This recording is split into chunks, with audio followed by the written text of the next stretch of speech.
Welcome back. Today our topic is laws of photoelectric effect. आज आपका topic है laws of photoelectric effect. जो बच्चे नए आए हैं हमारे इस यूट्यूब चैनल को सब्सक्राइब करें और हमारी हर एक वीडियोस को शेयर भी किया करें।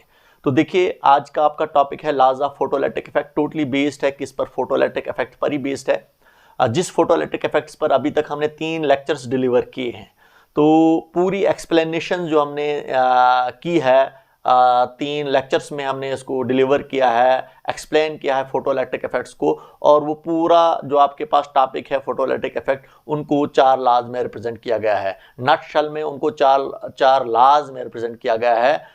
वो जो पूरी एक्सप्लेनेशन है उनको 4 लॉज में यहाँ पर दिखाया गया है। तो उन्हीं 4 लॉज को अभी हम यहाँ पर डिस्कस करेंगे। तो पहला लॉ हमें क्या कहता है? Number of photo electrons emitted per second is directly proportional to the intensity of light.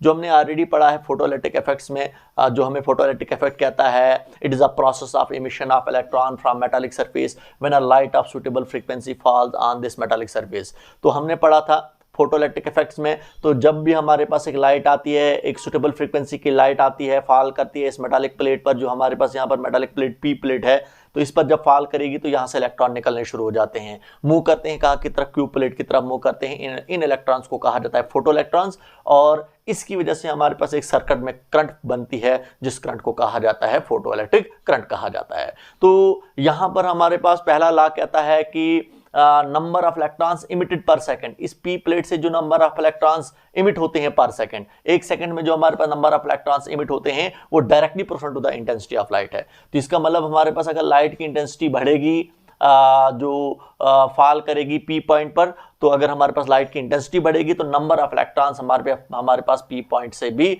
Emit हो जाएंगे पर सेकंड। तो जितनी हमारे पास लाइट की इंटेंसिटी बढ़ेगी उतने नंबर ऑफ इलेक्ट्रॉन्स पर सेकंड हमारे पास इस पी पॉइंट से निकलेंगे, जो मूव करेंगे कहाँ की तरफ? क्यू पॉइंट की तरफ मूव करेंगे। तो इसका मतलब हमारा पहला लॉ यही कहता है कि अगर हम लाइट की इंटेंसिटी को बढ़ाएंगे तो नंबर ऑफ इलेक्ट्रॉन्स इमिट जो होता है हमारे पास पर सेकंड हमारे पास इस पी पॉइंट से, तो वो भी हमारे पास क्या होंगे? वो भी बढ़ जाएंगे। तो पहला लॉ हमें यही कहता है कि number of electrons emitted per second is directly proportional to the intensity of light. Second law कहता है हमें there is a certain minimum frequency below which photoelectric effect is impossible, या हम कहते हैं there is a certain minimum frequency below which no photoelectric emission is possible. This frequency is called threshold frequency, क्योंकि जब मैंने आपको पहले ही कहा था कि जब हमारे पास एक लाइट आती है, फॉल करती है पी पॉइंट पर, तो उसकी एक सुटेबल फ्रीक्वेंसी होती है। तो वो सुटेबल फ्रीक्वेंसी हमारे पास क्या होती है? वो आपके पास एक थ्रेशोल्ड फ्रीक्वेंसी होती है। Below threshold frequency photoelectric effect नहीं होता है। हमारे पास पी पॉइंट से हमारे पास इलेक्ट्रॉन निकलते नहीं हैं। अगर हमारे पास जो है जो लाइट की फ्रीक्वेंसी बिलो थ्रेशोल्ड फ्रीक्वेंसी होगी, अगर हमारे पास लाइट की फ्रीक्वेंसी अबो थ्रेशोल्ड फ्रीक्वेंसी होती है, तो फिर हमारे पास जो है यहाँ से हमारे पास पी पॉइंट से इलेक्ट्रॉन निकलने शुरू हो जाते हैं, वो हमारे पास क्यू पॉइंट की तरफ मूव करते हैं। इसके बाद हमारे पास जो ही हमारे पास अबो थ्रेशोल्ड फ्रीक्वेंसी इलेक्ट्रॉन हमारे पास इस मेटालिक प्लेट से निकलने शुरू हो जाते हैं। फिर जब ये मूव करते हैं तो काइनेटिक एनर्जी के साथ ये हमारे पास मूव करते हैं पी से क्यू प्लेट की तरफ। तो वो काइनेटिक एनर्जी जो हमारे पास बाद में जो हमारे पास वो काइनेटिक एनर्जी जो होती है वो टोटली डिपेंड करती है किस पर?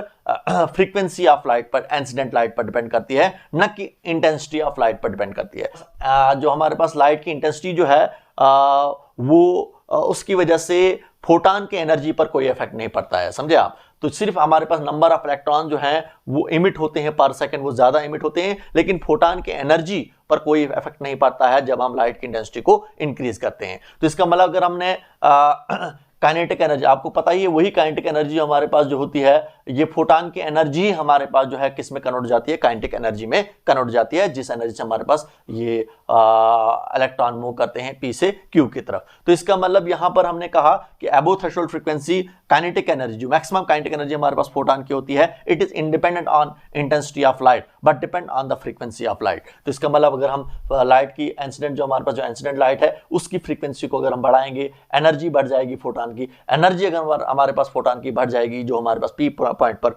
हमारे पास इस पी प्लेट पर फॉल करते हैं, तो अगर हमारे पास फोटॉन की एनर्जी बढ़ेगी, इसका मतलब हमारे पास जो हमारे पास यहाँ से इलेक्ट्रॉन निकलेंगे, P से Q की तरफ निकलेंगे, तो उनकी मैक्सिमम काइनेटिक एनर्जी भी बढ़ जाएगी। क्यों? क्योंकि वही फोटॉन की एनर्जी हमारे पास कन्वर्ट हो जाती है किसमें, एक तो काइनेटिक एनर्जी में, और दूसरा हमारे पास जो है इलेक्ट्रॉन को मेटालिक सरफेस पर लाता है। तो तीसरा हमारे पास लॉ यही कहता है, समझे आप। इसके बाद चौथा लॉ हमें कहता है it is an instantaneous process. जो हमारे पास फोटोइलेक्ट्रिक इफेक्ट जो है, it is an instantaneous process. Instantaneous process का मतलब होता है ये किसी भी टाइम हो सकता है फोटोइलेक्ट्रिक इफेक्ट। क्यों? क्योंकि आपको पता ही है जब लाइट हमारे पास पी पॉइंट पर फॉल करती है, तो जब लाइट हमारे पास आती है पी पॉइंट पर फॉल करती है, तो उसकी एक सूटेबल फ्रीक्वेंसी होती है। सूटेबल फ्रीक्वेंसी का मतलब होता है threshold frequency. Below threshold frequency photoelectric effect नहीं होता है, अबो थ्रेशोल्ड फ्रीक्वेंसी हमारे पास फोटोइलेक्ट्रिक इफेक्ट होता है।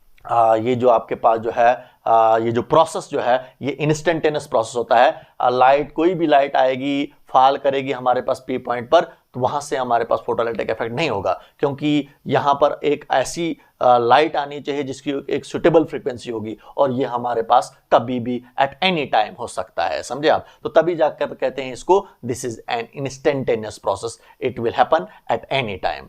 क्लियर हो आपको? तो ये हमारे पास था, that was laws of photoelectric.